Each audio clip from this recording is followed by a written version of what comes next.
Today on the TMZ Podcast. Welcome to the TMZ Podcast. Jason and Jaime. Today, legal happenings. The restraining order that Raquel Leviss had previously gotten against Scheana Shay for allegedly threatening to punch. Oh, no, she hit her is what Raquel said. Well, okay, fair enough. Yeah. Hitting her. And then she also had posted some stuff on Twitter that sort of, I got your back with the fist emoji. Mm-hmm. So today the restraining order was dropped because Raquel did not show up in court. And that happens all the time. You get a restraining order. It's got to be made. You got to go back into court in 10 or 15 days in order to get it re-upped. And today Raquel didn't show up. So it was tossed. Remind us of the circumstances. You mentioned there was actually punches thrown. So once again, little Raquel is all bark and no bite. So what happened allegedly was Raquel and Scheana did Andy Cohen's Watch What Happens Live. This is before the Scandival news dropped.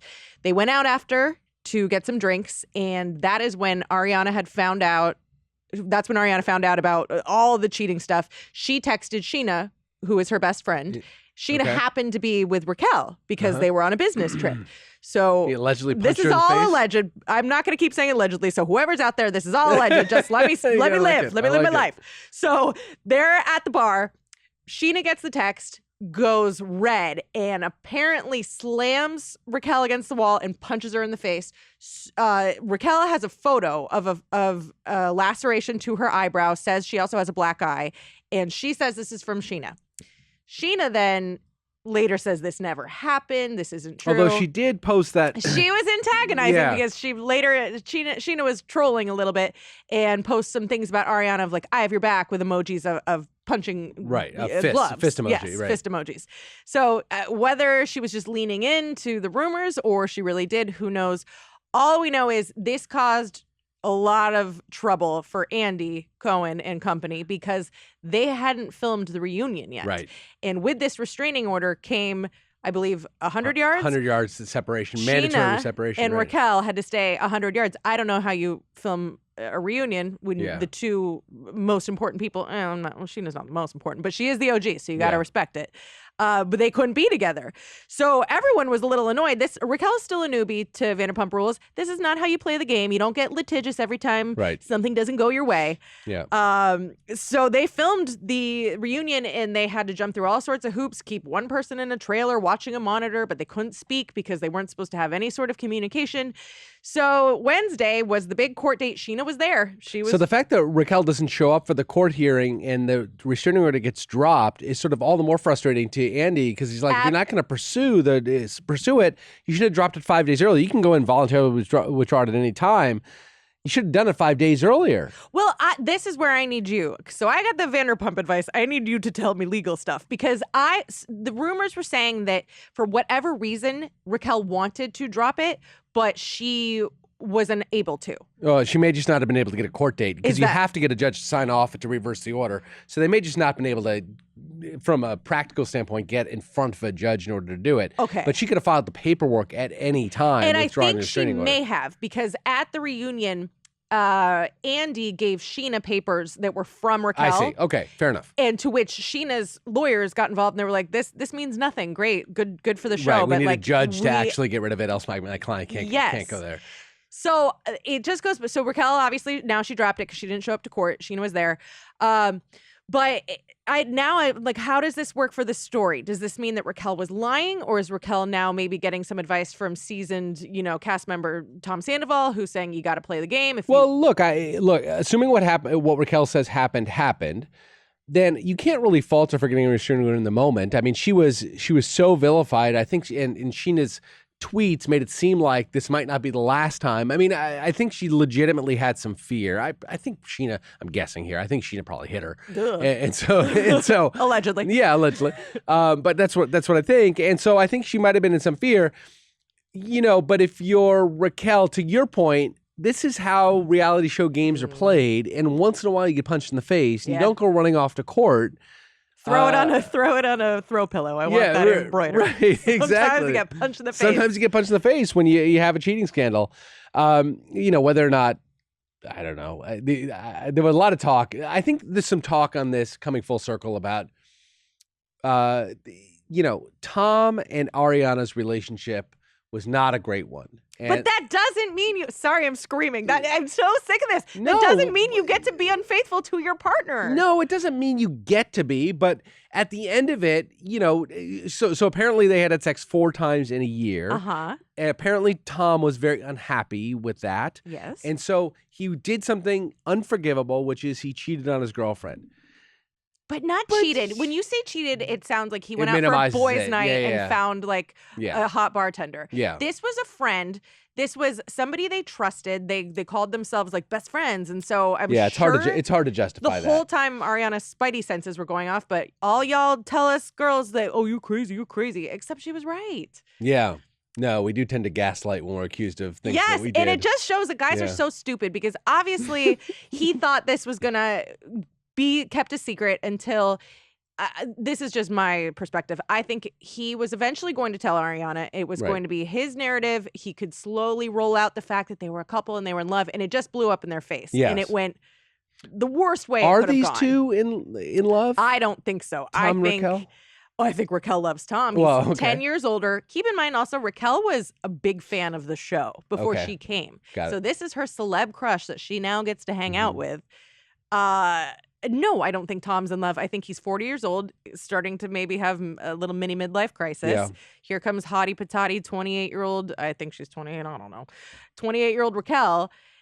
And it's just a newer, cuter thing. Right. But they all you get bang the hot chick, and then everybody gets feels, and then it begins bad. And now that Raquel has really blown up her whole part of the show, she better hope that guy falls in love with her, because if he breaks up with her, she has no reason to be on the show anymore. She has no friends. Oh, interesting. She has no connection. Interesting. And she's not quite sophisticated enough to be a good villain. Hell no. Day to day. Right. Hell no. The girl can barely form a sentence. That said, she's super famous right now. She's extremely pretty. She won't have difficulty finding a date. But no, she'll find some hot billionaire somewhere. Yeah. To cheat on her then, Yeah. Tale as old as time, the circle of life.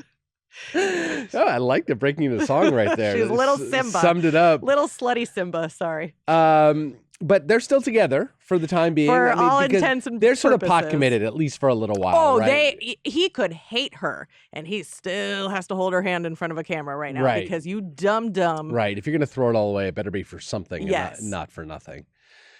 Well, on I guess happier news, Jeremy Renner, obviously, as we all know, suffered the horrific snowplow incident a few months ago. A lot of details have come out. The thing we know is that he was the reason he tried to stop the moving snowplow and eventually got crushed by it is because he was attempting to save his younger nephew. He sat down for his first interview since the accident with Diane Sawyer. An ordinary man with a strength that never gives up. Do you remember the pain?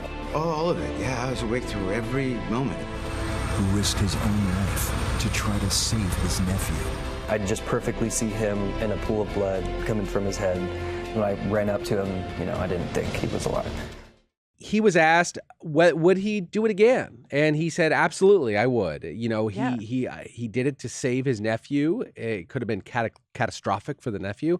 It was somewhat catastrophic for Jeremy. Totally. His nephew says that in the immediate aftermath, Jeremy was lying in a pool of his own blood. He thought that he had been killed by this thing. And he said he was awake in every moment. Yes. A lot of times in traumatic, Your body accidents. goes into shock. Or people say, it really, I don't remember. Next thing I knew, I was in the hospital. Every moment, and then they play the 911 tape where you just hear him moaning in the background. It's hard to listen to. Horrific. It's really hard to listen to. But what was not hard to listen to is his comeback tale, because he looks, sounds, and apparently feels pretty good. This was New Year's Day. Yeah. That's crazy how fast. Yeah. So it's been, 3 months? Yeah. Yeah, and they showed his full body. He wore shorts, obviously intentionally to show that he was okay. There were talks that he was going to lose his legs. There were talks he was going to die. Yeah, lose his legs, never walk again. I'm shocked he can talk of the damage that was done to his lungs and he said that one of the first things he did, he couldn't speak in the beginning, and this is when he actually cried talking to Diane Sawyer. Said that he signed "I'm sorry" to his family in the hospital. Right, because he was obviously putting them through a lot, and of course his family say you have nothing to apologize for. As a matter of fact, if anything, he was a hero for saving his nephew. But he looks great. I was stunned by the shorts. I mean, we don't know exactly where the injuries to his body, probably higher up on the leg, but the lower legs look good. He looked he's thin.